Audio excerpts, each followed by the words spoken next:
In today's video, I'm going to show you how to enable or disable camera preserve camera mode on an iPhone. First, open the settings app on your iPhone. Once you're in settings, scroll down a bit and tap on camera. This is where all your camera related settings are stored, including options to preserve your last used modes. Next, tap on preserve settings. This section allows you to control whether your iPhone remembers the last camera mode you used or resets back to the default photo mode every time you open the app. Now look for the camera mode toggle. If you turn this on, your iPhone will remember the last mode you were using, like photo, video, portrait or any other mode, and automatically open in that mode next time. This is really handy if you often switch to a specific mode and want to save time. If you turn it off, the camera app will always start in the default photo mode, which can be useful if you prefer a consistent starting point every time you open the app. This way you won't accidentally stay in a mode you used previously.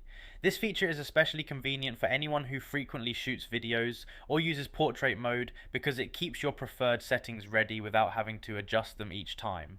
Once you've toggled it on or off based on your preference, you can simply exit settings. The change is saved automatically, so there's no extra step needed. And that's it. Open settings, tap camera, go to preserve settings and turn camera mode on or off depending on what works best for you. So that's how you enable or disable camera preserve camera mode on your iPhone.